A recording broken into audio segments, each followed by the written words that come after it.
Hey, I'm Zach from Media Elective, and we are talking about the last part of the graphic design side of Transform series. And in this one, we're actually going to go back and open Transform underscore one, which is just the high resolution um, original logo for Transform series. And the reason we're going to do that is because we actually want to make sure that we're modifying this for different things. So, as an example, let's say that you are making a poster out of this. Well, obviously, you need to make sure that the size is correct. So, one thing you can do is do Command R, and you can see there's a little ruler here. I'm going to do Command 0 to zoom in a little bit. And it's looking pretty good. If you don't want to sit there and try to like squint and take a look at it, you can go up to Image, uh, Canvas size, and this will tell you right here. It is 20 inches by 33 inches. Now here's the beauty in using Illustrator right along with Photoshop. This is not pixelated. So if you were to go get this printed somewhere, like at a FedEx office or whatever, it's actually gonna print out really, really nicely because it's not pixelated at all, because it's vector. And that's why you want to make sure it's high resolution at the very beginning, so you don't have to go all the way back, redesign it, redo it, and that would be just terrible. So this is actually perfect size, ready to go for a poster. In that case, if I was going to be doing that, I would go to File, Save As, whatever file type that I need it to be saved as in order to print it at the printer. But we have other things we need to deal with. For instance, let's deal with we talked about the sermon slide, but not the sermon title. So let's say the bumper video is done, which that's the end result of this tutorial series.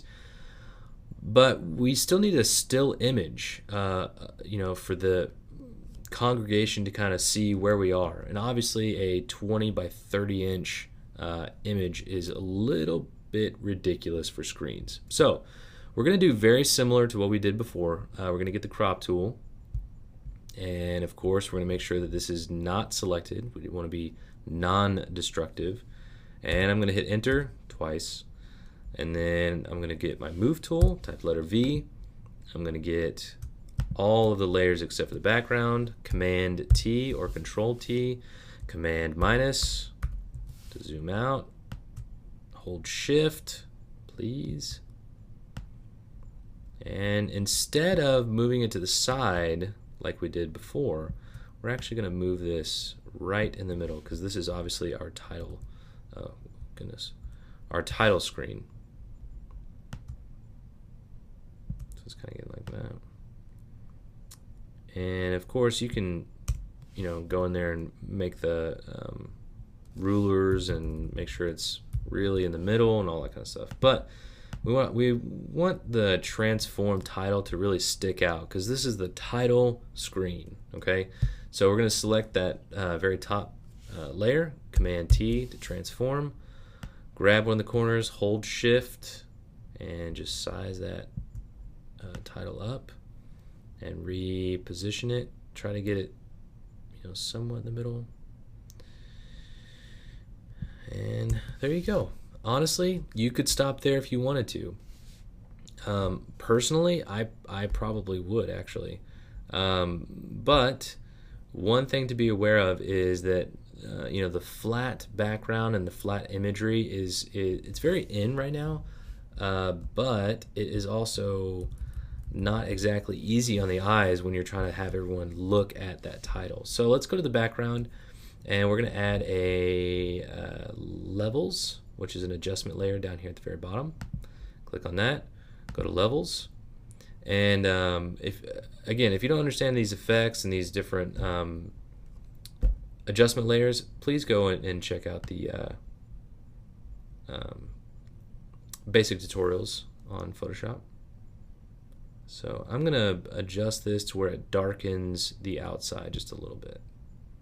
Okay, and I'm actually going to move this all the way up to the top because I kind of want it to affect everything. Notice there's a mask here. So with that mask, we're going to go get our gradient tool. And I have adjusted the gradient to be a little bit more harsh on the outside.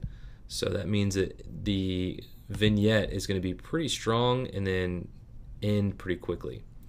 So we're going to make sure that we're on the radial environment. I actually have it on reverse, but I don't know. I always do this thing and then I wind up having to change it anyway. Well, there you go. I did pretty good. So you don't have to do that, but you could actually switch the white to this side, like so. Hit OK, and then you don't have to worry about reversing it. You're essentially going to get the same thing. Now, let's say we want to soften this up just a little bit, because that's a pretty harsh angle. You can obviously go here, and we're going to bring this back, and that transition of the gradient is going to be a lot less dramatic. So as you can see, it's a very subtle thing. It's a vignette that is just simply drawing your eye's attention to this title, which is kind of what you want. Now, this is good for the sermon. Okay, so let's go to File, Save As. We want to make sure to retitle everything. So transform title, screen title, because that's even more specific, which is what we're doing. Okay, so PSD, that's good to go. Hit OK, hit save.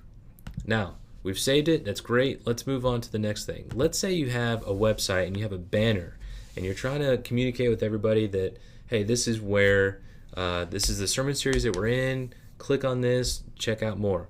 I have an example actually. My brother's church is Valley View Christian Church in New Mexico. Let's say you can go to your website and you're sick and tired of waiting for the webmaster to tell you what the dimensions are of the image. Simply go to the website, right click on that image, save image as, and I usually just do desktop because I'm going to delete it right as soon as I get the information. So hit save, move everything out of the way. There we go. Go to that image, and on a Mac, all you have to do is select it once and do Command I for information. And right here in dimension, it will tell you it's 924 by 327. Okay, so 924 by 327. Now we can get our crop tool, and we're going to put in 924 by 327. Okay, now we're going to go ahead and hit enter. It's going to shrink everything down quite a bit. It's going to cut it all up. But remember, we are actually doing things non-destructively, which means that we can grab all of our assets, including the vignette, actually, and do Command T, and we're simply just going to size this thing down. Now, again, you do want to hold shift, so the aspect ratio is going to change a little bit, but that's okay. We want to kind of get the face in there first, kind of like that. Hit enter, and we need to change the levels. That's what's going on right here. I'm going to get my move tool. I only have the levels layer selected. Command T. And this, we don't have to worry about holding shift. This is one thing that we can just kind of morph around and make it work the right way, the way we want it to. Hit OK. And then the title, transform, Command T. We can size it up even more. Kind of, choose where you want to put it. If you want to put it to the side, kind of move the face over. In my opinion, that's kind of what I would do, just to make it a little bit different. See, that's what you want to do. You want to have different variations of the exact same thing, but in different places. So on the screen, it's a little different. On the website, it's a little different, but it's all the same theme. It's all transform. And that kind of really helps to drive the overall brand. So in this case, we can actually even take transform, and we can make that even bigger, because we're kind of using that to hide the face a little bit. Hit enter, and of course, let's go and mess with drop shadow. So I'm actually going to bring this up just a little bit. I need to bring the size down a lot because it's kind of ridiculous. There we go. So now you that's a little. Anyway, you get the idea. It's you want to make sure that every platform that you're sending this to is working for that platform. So crop it down, move pieces around, do it non-destructively, and it's going to make your life a lot easier. So again, this is the web, so I'm going to go File, Save As, and then I want to save it as web title. Okay, so now you're kind of building your identity for the brand, and you've got if you go to your files, you've got all of your files there in one place. They're all titled correctly, so you can easily this is ridiculous how many folders there are. So yeah, you got your title, screen title, web title, just overall title, all in one place, ready to go. All you have to do is save them as JPEGs. The very last video that you're going to see down below, we're going to be talking about getting this face and transform title ready for video. Hope you're ready. After Effects is a beast.